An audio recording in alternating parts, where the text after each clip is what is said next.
Hello, everybody, and welcome into episode 41 of Sports on Broadcast, brought to you by SE Radio and Sporting Edge. I'm your host, Tyler. The one joining me this week would be the one, Joe Fabiani. Joe, how's it going?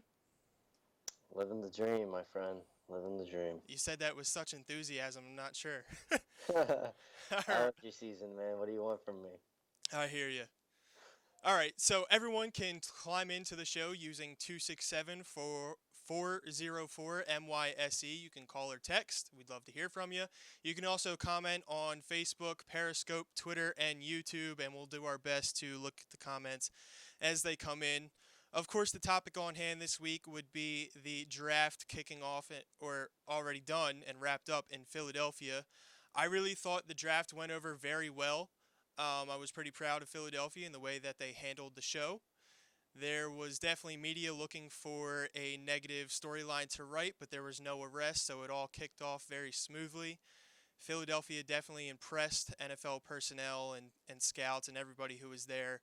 And I would say that there's a very heavy chance that the draft returns next year. What about you, Joe? How'd you just like the atmosphere? Yeah, it was amazing. I was pretty jealous that I wasn't down there. I wish we would have went down. We're definitely Um, going next year.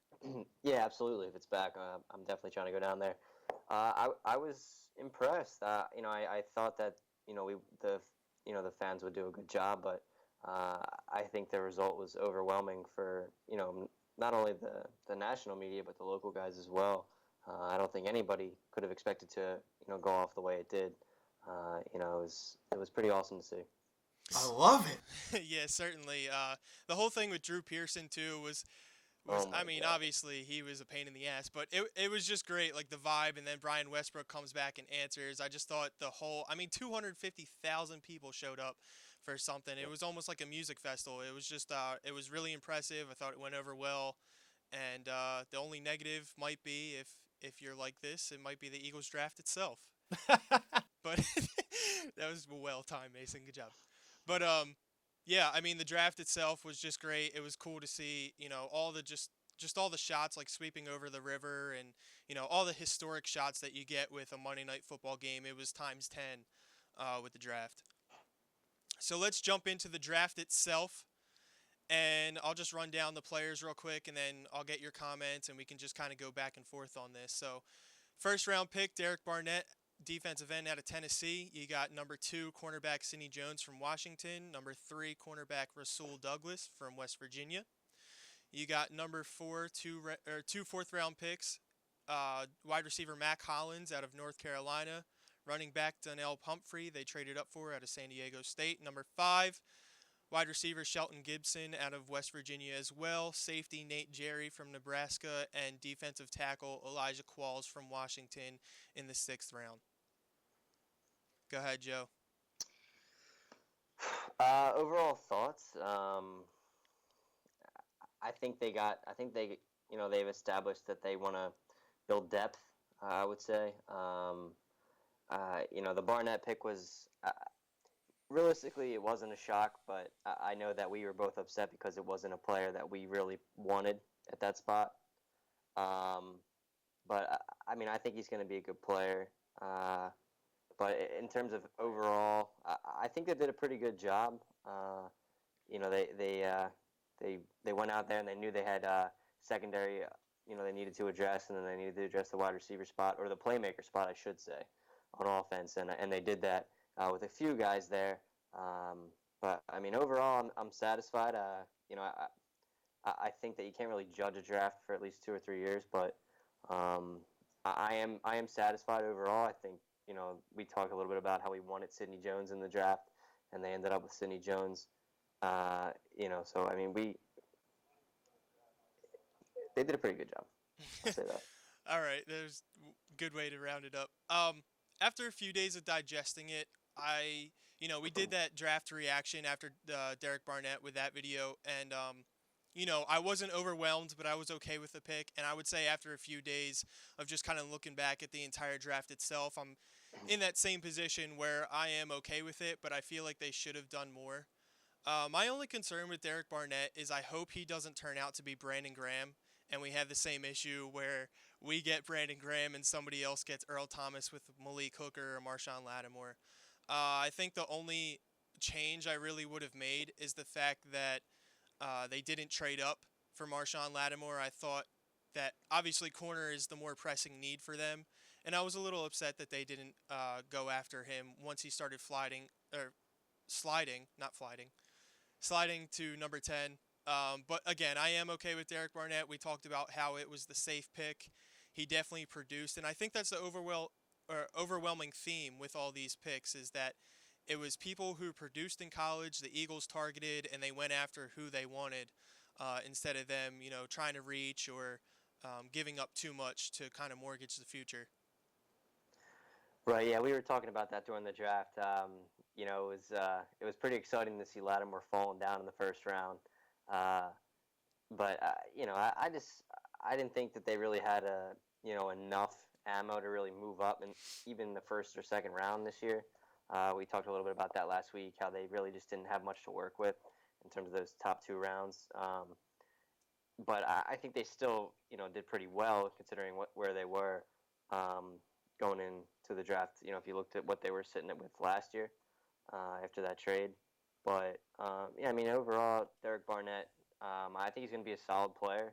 I think a lot of people are worried that he's not, a sexy name or somebody who's going to come in and take the league by storm. I think he's going to give them nice depth at that spot. I think he's going to compete for a starting job. I really think that job's open at this point because it's not like Vinny Curry took that job at all. He didn't do anything after he got paid. So I know there's a lot of criticisms this week that you've heard on the radio or even some articles or some Twitter feedback about the draft, and people are worried that there's no bona fide starter coming out of this draft class. And I would say I think I would argue that a little bit because I really do feel like Barnett, if he performs well, which I kind of expect him to at this point, just by his demeanor and really going back and watching a lot of his draft film on Draft Breakdown, which is good stuff. Go check that out. He's a beast, honestly. I mean, he big boyed at least three or four top left tackle prospects in the SEC over the last 2 years. Yeah, and he took advantage of Cam Robinson, which was right. Could have been the top tackle in the draft. Right, absolutely, and I mean that's that should get you excited right there. But I know that a lot of people aren't happy about the fact that he wasn't a sexy name. We wanted Foster, and when OJ Howard was there too, I was like, dude, maybe take Howard. Like you have all these names in your head that you want, and I think initial reaction is people were conflicted. But I think when you really look at it and you look at the pick, I think you have to like it. Before we go any further, Mark on Facebook wants to know what you're sipping on. What's in the red Solo cup? Yeah, that's my uncle. Shout out to Uncle Psycho. It's just water. It's just water. That's a lie. All right. Question for you though: do you think there's been a lot of debate over the last few days, Derek Barnett, and I know you just touched on it, but just kind of reiterate it.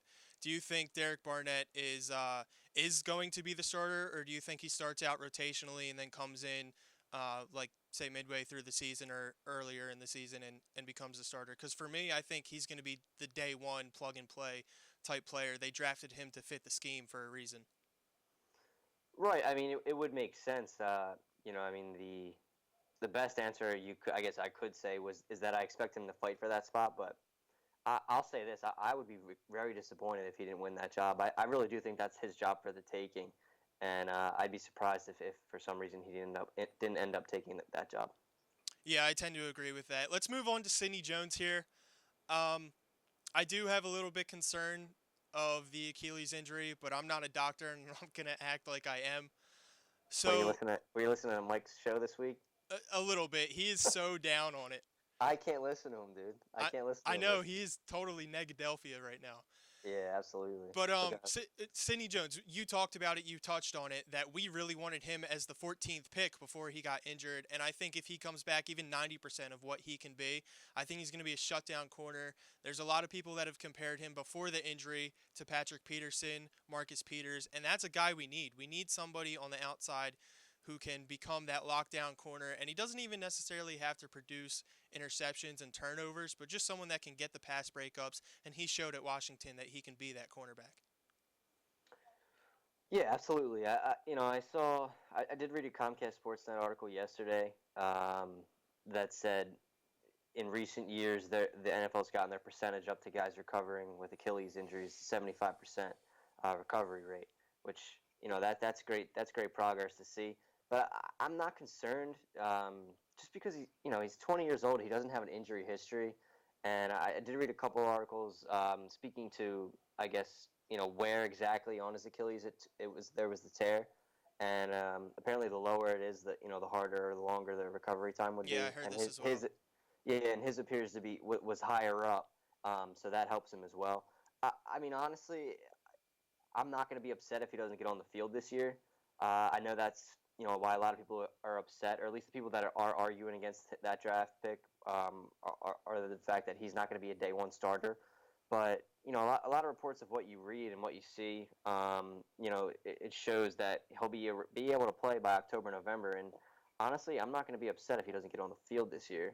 I think it's an investment in the future, and realistically, that the Eagles aren't making a deep playoff run this year anyway. And even if they were, rookie cornerbacks, they're not plug and play. I mean, they struggle. It's not, a shoe in. Oh, we got a number one corner with the top 15 pick. Hmm. We're Super Bowl bound. That's not how the corner spot works. There's a lot of transition that goes on. So even if he was ready day one, I would expect him to go through a lot of growing pains. So, I really do expect him to come back. And even if it is, like I said, next year, I'm not upset. I think, when that talent is there, and the Eagles have not had a number one corner in maybe, the last decade almost at this point, um, you got to take a shot on it because we haven't had one. So, I'm not upset with it at all. I think it's a great value pick, and like we said before, that would have been the pick at 14 if he was available and he was healthy. Yeah, I'm the same way. I'm not concerned about his production in 2017 as nobody else should. I think it's just hard for Philadelphia fans to digest the fact that you're going to have to trust the process once again. Sorry to use those words, but you are going to have to redshirt this guy. And if he does get some experience this season, it's great, but you're really looking towards 2018. Um, in addition to that, I just really think that, you know, just looking at the draft in whole, it is a little tough to digest the fact that cornerback and running back were the toughest needs, or were the toughest position, or the positions we had to fill in the draft. And I think the only thing that's kind of holding me back in giving the Eagles a great grade in this draft is the fact that we didn't come away with a top five running back in a very deep draft. I think it's going to be tough for the fact that they haven't helped out Carson this year. It's going to be running back by committee, and it's going to be tough for them. Especially if they cut Ryan Matthews. I don't really know who's going to step in and pick up those yards. But in addition to that, you also didn't fill a safety hole for 2017. So it is going to be hard to digest that they really won't contend in 2017, especially when they have on the other side of the ball two wide receivers on 1 year deals. Right. That would be the only takeaway for me. But again, just getting back to Sidney Jones, I am okay with him even sitting out the entire year. If he gets some experience later in the year, that's great. But you're really looking towards 2018 and 2019 to see his production. Right. Well, let's stay on course. Let's run through these draft picks before we kind of start getting into overall breakdowns on. I agree with you with the running back spot, but getting back to Sidney Jones. I mean, like I said, realistically, if he plays this year, that's fine. But I wouldn't put him out there until he's 100%. And realistically, like I said, corner spot, it's an investment spot anyway. It's going to take a year or two for them to get adapted to the receivers in the NFL and the route trees that they have to protect against. And plus, just that whole process. I know we talked a little bit towards the end of last season how rookies, I mean, realistically, they don't really get any rest. They once they get done their college season, they go right into all the workouts, all the combine stuff. All the draft visits. Then they have the draft, and they have mini camp, training camp, and then the regular season starts. So, Hmm. it's a lot to take in. I think there's certain spots where a running back can be plugged in. You can look last year, and I know the examples of Ezekiel Elliott and Dak Prescott, how they excelled, but their teams already had them in positions to excel. That's not the norm every year. It takes a couple of years for these guys to really develop, and I think Sidney Jones is going to be one of those guys, and I'm not really too concerned about it. And then looking to 2018, they can always fill that void, or maybe Jalen Mills really steps up. And just moving into the third pick, the third round pick, Rasul Douglas, cornerback out of West Virginia University, led the NCAA with 8 interceptions last year. He's probably going to be the plug and play in 2017 for the fact that we only have Patrick Robinson and Jalen Mills, and Ron Brooks, who's more of a slot corner. From what I gather on Rasul Douglas, he's more of a zone cornerback. He's not the greatest in press coverage, and he also has a tough time sticking with wide receivers down the field because of speed. However, I think he's going to bring that same attitude as Jalen Mills, where he's not going to quit. He thinks he can cover anyone in the league. So we'll see just how that pans out. Yeah, he has good size and good length, and I read a couple scouting reports on him. I watched some tape on him as well, and a lot of what I've read is he relies a lot on his length when guys get by him to really make up for that. Getting beat by a few yards, but he is long, and that's a good thing. But I really like his ability to force turnovers. That's one thing that really sticks out when you really sit back and watch him. He forced something like 19 turnovers in the last 2 years. Yep. That's unbelievable. I mean, we need that on that defense. Like I said, corner is a hard spot to adapt to right away. But I would think that he would definitely challenge for one of those spots on the outside as soon as he gets on the field. And when you go back and you look at everything, he seems like a very aggressive player. And that can be a good thing and a bad thing. But I think that we're gonna see a little bit of flashes here and there. I mean, just look at what we saw in Jalen Mills last year. There was a few games where he looked great, and a few games where he looked like he was getting burnt every other play. You have to like his skill set overall, and there was a lot of people that thought that he would go in the second round too. So to get value like that in the third round, especially at 99 after trading back, I thought it was a good spot. Yeah, and I think, just looking at the draft overall, again, I mentioned it, but I really think Joe Douglas tried to target guys who spent a little bit more time in college football and also produced statistically. And Rasul Douglas definitely fits that. He started out at junior college, he moves on to West Virginia, and like you said, 19 turnovers in his college career is pretty good at West Virginia. Let's move into the 4th round, 5th round, and 6th round picks, and just kind of going forward. Let's preface this by saying if any of these guys pan out, that's great. Joe, it looks like you're frozen. You there? I'm here. Yeah. Am I frozen? Yeah, you're Can you frozen. hear me? Yeah. Is it in a terrible spot too? Yeah. You look great. Let's change our Skype call. Sorry about that. And give me 1 second. We'll fix it. We'll go. How about this? We'll go to break and then we'll come back. Yeah, that works.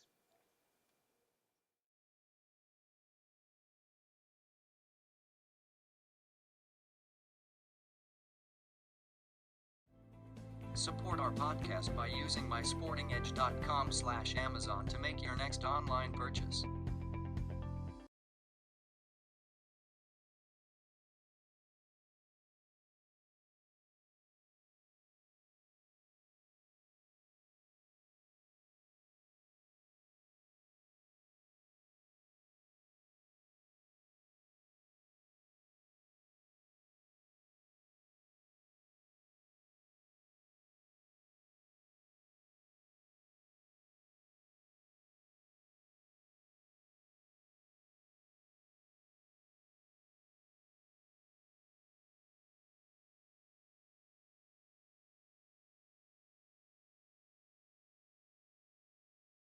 You're listening to SE Radio, brought to you by Sporting Edge, online at mysportingedge.com.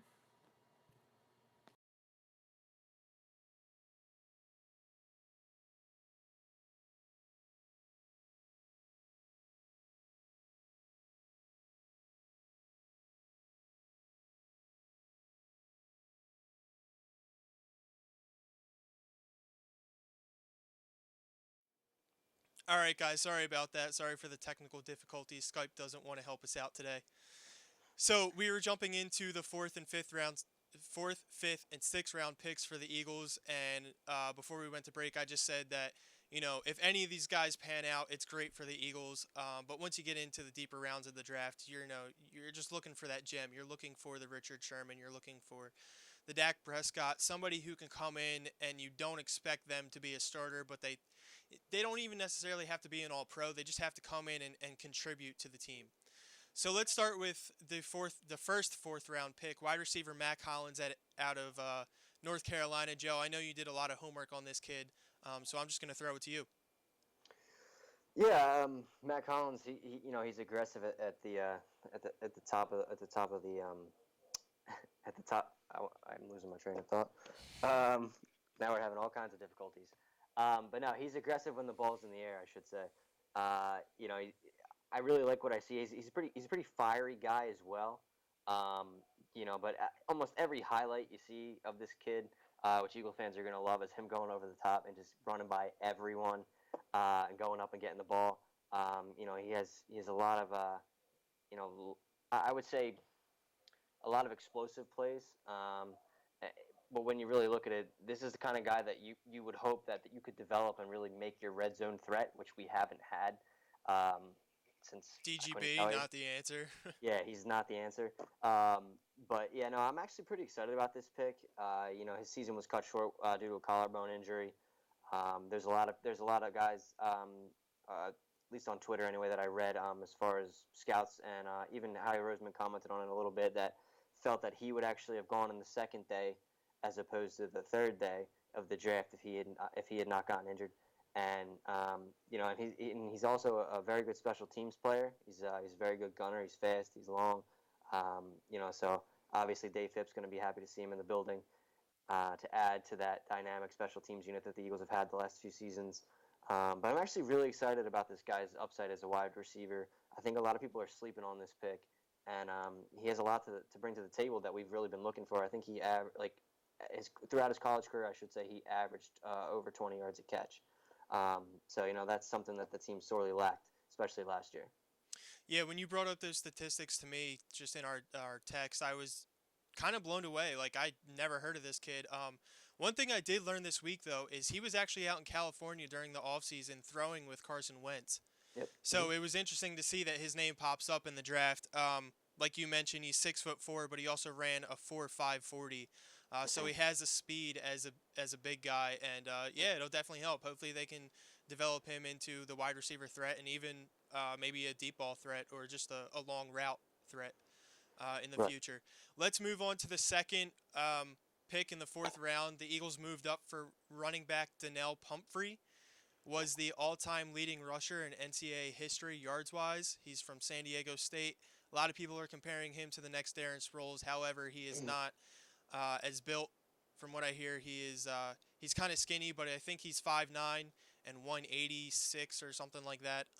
Hopefully he can be mentored by Darren Sproles this year and just kind of come in as a specialty player. I think that's kind of all he'll live up to be. He'll never be your feature back, but I mean, again, another one of those guys who just produced in college. Yeah, and they were linked to Pumphrey all throughout the combine process and the Senior Bowl. They were spotted with him talking a lot at the Senior Bowl, and I know that they even had an interview with him as well there. So they've been linked to him for a while. I know they liked him. Obviously, they traded up enough to really show you how much they're interested in him. He compares to Darren Sproles in certain ways, but I think when you really go back and if you guys have a chance, go back and check out some of his tape on draftbreakdown.com. You're all about that site now. Yeah, dude, it's awesome. No, it's very good. Yeah, certainly. Yeah, if you check it out, you'll see that people are comparing him to Darren Sproles, and I think that's easy to do when you're a dynamic guy and you're small. However, I think that this guy, not that I'm saying he's going to be a bell cow back, I'm not saying that at all. He definitely would start out as a third down back, but he has potential. I mean, when you go back and you look, he did run in between the tackles. The guy had over 350 carries last year. He's a workhorse. It doesn't matter how small he is. I know he's going to have to add weight, obviously, at the next level, but I think that you're going to be able to get a little bit more out of him than just being a third down back. At least in the future. Maybe this year he's going to play more of a backseat role to Sproles and really learn.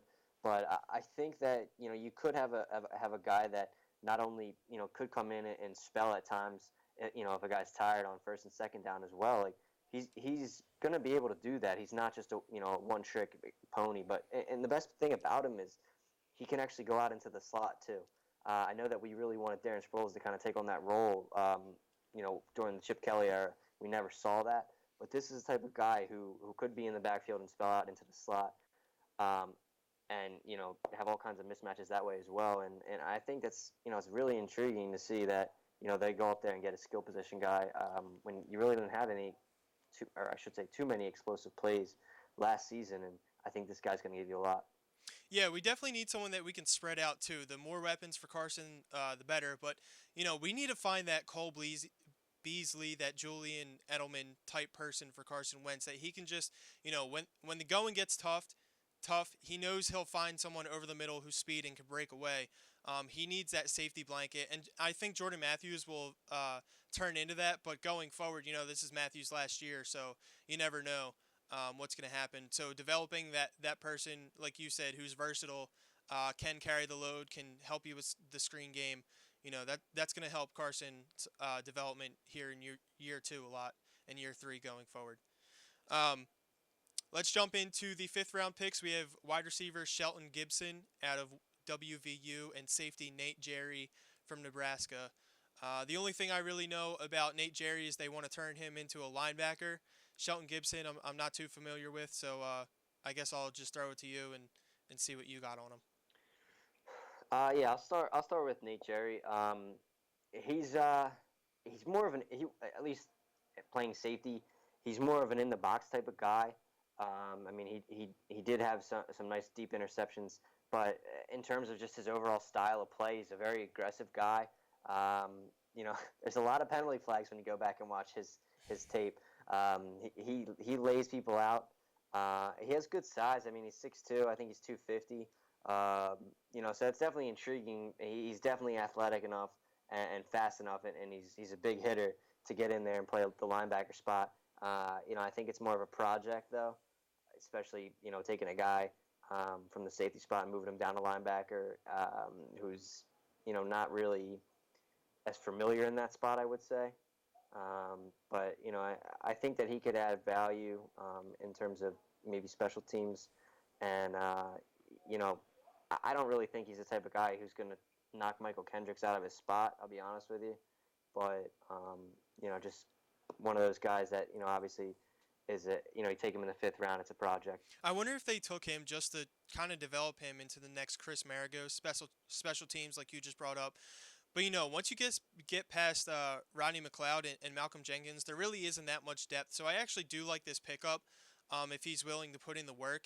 I mean, you do have Jalen Watkins, but again, Chris Maragos, we've seen when he had to step in last season that the Eagles just got burnt in the secondary, and when Jenkins had to come down and play nickel cornerback. So I mean, taking another guy who's versatile, can play linebacker, kind of fill in. I did think that was a good pick and hopefully good value in the 5th round. Yeah, absolutely. And then touching on Shelton Gibson, a lot of people actually thought that he was going to run a faster 40 than he actually did. He retested at his pro day. If I remember correctly, he ran a 4.39. A lot of people compare him to a poor man's Deshaun Jackson. A lot of what you read. But when you look at him, his body type is more of a Corey Coleman, who the Browns took in the 1st round last year. He looks like a running back out there. He's very muscular for a shorter, quicker receiver, I would say. But he has very good hands on the deep ball. He's able to locate it in the air. And obviously, we know that we haven't had that. Just see Nelson Aguilar in the Lions game last year. But yeah, I mean, he's gonna add a certain dimension to the offense. Honestly, I kind of expect almost a full turnover at the receiver spot going into next season. Honestly, I wouldn't be surprised if the only person that makes the squad that was a receiver last year on this team is Jordan Matthews. Yeah, that's funny. I was just going to bring that up to you. They picked up 2 guys who have 2 different skill sets, kind of like they did in free agency. They Right. get Mac Hollins, the bigger body. You get Shelton Gibson, who can stretch the field. Nelson Aguilar is definitely on the hot seat, I think, and we'll have to see how he performs in the preseason and see if he can make the roster. But DGB, no doubt in my mind, with these 2 pickups and later in the draft, I don't think he's got a shot unless he really turns it around. I could definitely see the Eagles cutting him. I don't think Bryce Treggs will be back. And No, no the way. the other one that I'm Paul Turner. yeah, Paul Turner. I don't think he'll be back. So yeah, there's definitely an overhaul with the wide receiver position Absolutely. right now. And again, going into 2017, you obviously hope that the other two pan out and you can sign them long term, or keep Torrey Smith around. But yeah, with these two pickups, I definitely think Nelson Aguilar is on the hot seat as well as DGB. Yeah, and it's going to be really fun come training camp because I think right now they have 13 receivers on their roster. So there's going to be a lot of competition at that spot. I think really the only lock at this point to make the roster is Alshon Jeffrey. Not that I'm saying they would cut Jordan Matthews. Obviously, I think if at that point they would look to trade him. I'm not saying that at all. They definitely wouldn't cut Jordan. The possibility is open, yeah. Yeah, but I think like I said, the only lock right now is Alshon Jeffrey to make this team. And and you gotta love the fact that Matt Collins was working out with Carson Wentz. I mean, that shows you something. That right there tells you that, hey, look, like this guy, our quarterback had a say in basically, hey guys, I worked out with this guy. Very true. Obviously he's involved. They won't touch on that or haven't really said much about that. But put two and two together. Obviously, he had a lot to do with that selection in my mind. Yeah, who else? Oh, and then we have the D tackle in the 6th round, right? Yeah, we have the 6th round selection. The Eagles got rid of and traded up again. They take defensive tackle Elijah Qualls out of Washington, Sidney Jones' teammate. And this kid, again, I think he's almost like Derek Barnett. I'm not saying he's a first-round talent, but what I'm saying is he's a little undersized. But I think, they talked about his short arms, and he has a tough time shedding tackles, but I think he is someone who can come in and contribute. And again, I like it from a depth perspective for the fact that Timmy Jernigan is on a 1-year deal. Bo Allen got hurt this year. I think he could step in and kind of become that next Bo Allen, who was also drafted very late in the NFL draft. Kind of came in, worked really hard, stepped up. Now he's going to get the chance to be in a rotational spot once he gets healthy. Right. Yeah, I mean, a lot of what I've read basically said, like, he was going to go between the 4th and 6th round. A lot of reason as to why he was falling that late was because of his size. He's roughly 6'1". So I mean, give or take an inch, he might be 6 foot. But he is a big guy. He's stout. So I mean, yeah, like you said, I think he weighs 330. Yeah, he's a pretty big guy, pretty round guy. But yeah, I mean, he's the type of guy that could plug up a few holes. Let's say that. But yeah, no, I mean, it's a great pick as far as depth goes, and you really can't have too much help on either offense or defensive line, and I think to get a guy at that spot where they did was a pretty good selection with their final pick in the draft. Before we kind of wrap up, if anyone wants to call in, just kind of share your thoughts on the Eagles draft, grade it if you want to. I think just looking at the draft as a whole, I just mentioned this a little bit ago, but the only disappointment I came away with is the fact that we didn't get a running back to help out Carson Wentz. I've talked about this before. Carson Wentz's best asset is when he can play off the play action, and the defense isn't going to respect us in the running game for 2017. I feel like he's going to be throwing certainly a lot. I hope he's not averaging 48 passes a game, but it's possible with the way that we may not be able to move the ball. I am going to be curious to see what they do with Ryan Matthews now that they didn't pick up one of those premier running backs in the draft. I think he does have a shot to stay on the roster. What do you think about that? I don't know. I mean, it's interesting. I think that with the way they approach the running back spot in the draft, it kind of shows you that they're, secretly kind of high on Wendell Smallwood. No, I mean, It's got to be somebody. Yeah, I mean, I don't expect Ryan Matthews to be back just because of his cap number alone. But they've already paid that. They've already paid that. Like 4 days after free agency, they still had to pay his signing bonus. Yeah, or his guaranteed money. Right, but they won't have $5 million on their books if they cut him in June. Okay. But yeah, I mean, I don't expect him to be on the roster. I'll be honest with you. I actually think that there could be a dark horse that not really too many people are talking about. Yeah, why don't you jump into that for us? Coming out of Wisconsin, he has great size. He's a power back. he kind of fell out of favor in Wisconsin. They were concerned about his heart, which is kind of alarming in a bit in a way, and I think that's why he went undrafted. But if you go back and you look at his production, he had a very productive year last year. Ran for roughly 1,500 yards, and he was stuck behind two guys whose names everyone's going to know, and James White and Melvin Gordon. So when you really look at it, it was his job to take over. 2 years ago, he really didn't do that. He was kind of more of a me guy, and settled down, came back into it. I think he had there was an incident that happened. I believe it was in his apartment. I don't know too much about it. I'll read into it and give you more on it on the next show. But I do know that if you go back and you watch him play, he's definitely a one cut back, and he's a power back. He's a downhill runner, and for a guy at that type.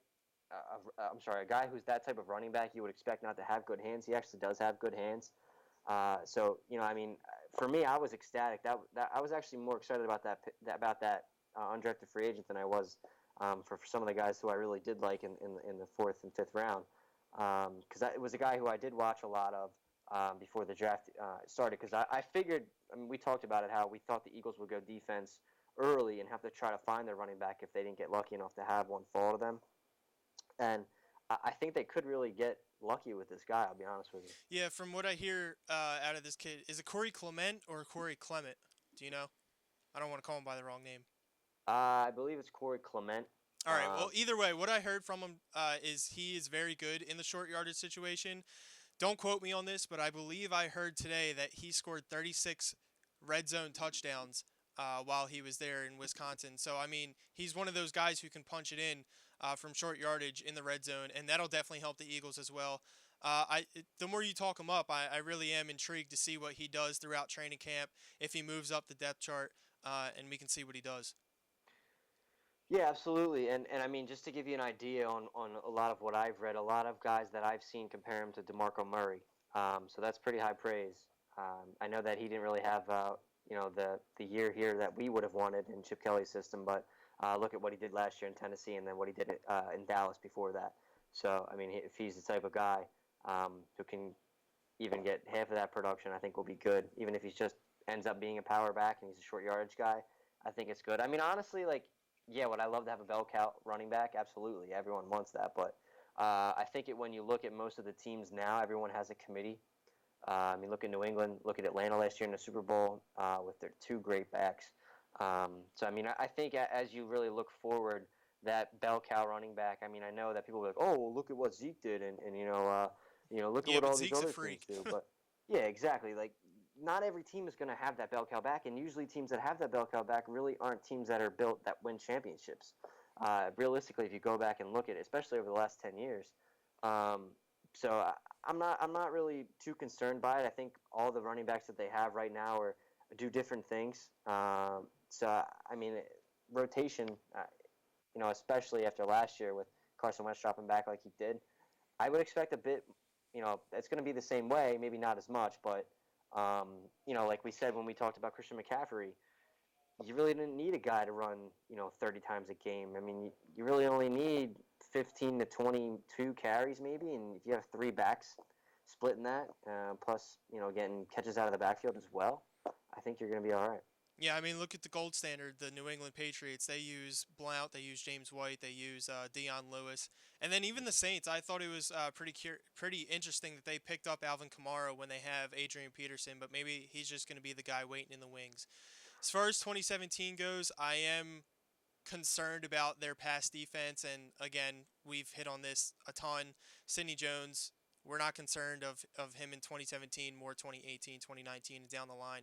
But I did do a little bit of research. It wasn't too extensive, but just looking at the 2017 schedule for the Eagles, these are the wide receivers they have to face, and by all standards, they're going to get burnt. So they have Terrell Pryor twice. They have Tyreek Hill and Jeremy Maclin, OBJ and Brandon Marshall twice. Mike Williams, the rookie out of Clemson that San Diego or Los Angeles just picked up. They have Keenan Allen, Larry Fitz, John Brown, J.J. Nelson, Kelvin Benjamin, Christian McCaffrey, Demaryius Thomas, Emmanuel Sanders, Dez Bryant, and the list goes on. they're going to struggle. Amari Cooper and Michael Crabtree as well. The secondary is going to have their hands full this season. Yeah, I mean, you're going to face good players every year. Realistically, when you look at the secondary, at least the corner spot, look around. Like, what else were you? You hear people, especially on the radio, like, oh, they should have drafted Quincy Wilson or T. Tabor. Like, all right, dude. It's still rookie corner. They're still going to get burned. Yeah. So I don't point. understand why people would have, oh, I'd rather have him than Patrick Robinson. Well, guess what? Patrick Robinson's going to play regardless of who they drafted at that spot. So it doesn't matter. Like, taking Sidney Jones at that spot, it's a no-brainer, especially when, come on, I mean, these guys have world-class doctors in the NFL. Look at what Adrian Peterson has done over the last 5 years with his injuries and come back. I mean, yeah, I know he's a freak, but just look around the NFL, the injuries that occur every year, and these guys come back all the time. Speaking of the two injuries, there has been two people in recent history who have had the same injury as Sidney Jones. One being D. Milner, and he did not fully recover for the Jets. They're pretty much moving on from him. The other one, Brent Grimes, who was a number one corner for Miami for quite a few years. He wasn't an all-pro or anything, but he did step in and be solid. You hope Sidney Jones can be better than Brent Grimes, obviously. But there is people out there that have had that success coming back from the injury that Sidney Jones had and sustained during his pro day. Yeah, absolutely. I'm not concerned about him coming back. If we see him this year, that's great. He'll get a few games under his belt, but realistically, and we'll get into like our expectations on the team and everything like that. But overall, I mean, when you look at it, they establish so much depth from this draft alone, and that's really what it takes to build a contender year after year. You need to establish depth, and realistically, if you get 4 guys out of this draft, that's a home run. Yep. So I mean, even if you get 3 guys out of this draft, but I think that they really did some good work with the guys that they picked, and I'm really excited to see what they do. Well, in training camp. national media is definitely patting the Eagles on the back. I know Todd McShay had him in the Bs. There's been a lot of A-, B+, and I think the worst I saw was a B- from Mel Kiper. I guess I would be around there, but it's too early to tell. We're going to have to look back at this draft in 2 to 3 years, see who the starters are, who's actually contributed, who's cut. But Yeah, most of as those far grades are based off of names on the back of the jersey, Yeah. and oh, well, that was good value there. Well, realistically, like, it's all fun, and we love doing the mock drafts and listening to all the analysis, but realistically, they don't know. They really don't know. it comes down to play on the field. As far as 2018 mock drafts, Joe, Saquon Barkley to Philly at number 10. SI released their 2018 mock draft already. It's just way too early for that. If he has another year like last year, there's no way he's going to last top 10. He's going to be top the next 5. Leonard Fournette and go number 4. Yeah, right. Hopefully we're not that bad, and hopefully we don't have to give up a lot to go up and get him. Yeah, I mean, we'll see. We'll see how every spot shakes out. Realistically, right now, I think that they're in a good spot with what they did. Looks like we have our first phone call of the night. Welcome into SE Radio Sports on Broadcast. What's your name? Hey, my name's Jim. I'm calling out of Glassboro. What's going on, I Jim? just had a quick question. This Sidney Jones pick, there's a lot of controversy because there's so many people that talking about Joe Mixon and other guys you could have taken there. Do you think he fell to the 3rd round, or do you think that they made a good move by taking him in the 2nd? Joe, I'll take this first. And to be honest, Jim, I think the reason they took Sidney Jones where they did is because they didn't think he would last to the 3rd round. Obviously, they identified him and showed high interest in him throughout the entire draft process, even when he tore his Achilles. They had the Eagles doctors out there checking him out, and I think the reason they took him in the 2nd round is they thought there's no way he's going to last till 99. And I think from an Eagles perspective, they didn't want to give up any picks in this draft. They know they need to fill some holes on their team, so they weren't willing to give up picks to move up from 99 to early in the 3rd round and pick up Sidney Jones. Joe, what about you?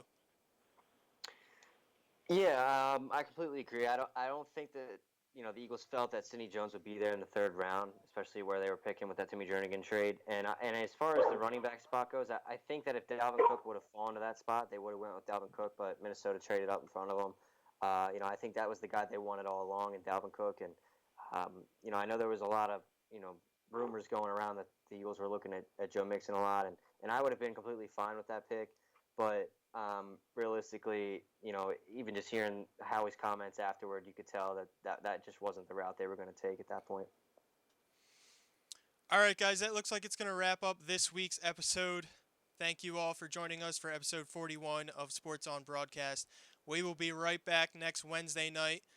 You guys, again, can call in. Thank you for Jim calling in and sharing his thoughts. I'm going to turn it over to Joe. Joe's going to shut it down. Thank you all. As the weather gets better, hope you guys will stick around. Yeah, we'll see. We'll be here hanging out. Thanks for tuning in, guys. We really appreciate it. But as always, you can check us out on mysportingedge.com for all your latest news articles and updates. Follow us on Twitter, Instagram, Facebook, obviously. We have YouTube. Subscribe to YouTube. You can pick us up on iTunes as well. Whatever your favorite app is, just look for us and you'll find us. Yeah, just look for us. And like I try to say every week, just punch it out there. Like, please shoot us messages, send us texts, send messages to the site. Leave a voicemail. Yeah, any way to reach out to us and just give us your feedback and what you would like to see us do more of, or any way that we can help this show grow. Please let us know. Keep us informed, and we really appreciate it. All right, guys, that's going to wrap up this week. Again, we'll be back next Wednesday, 8 o'clock. Have a good one.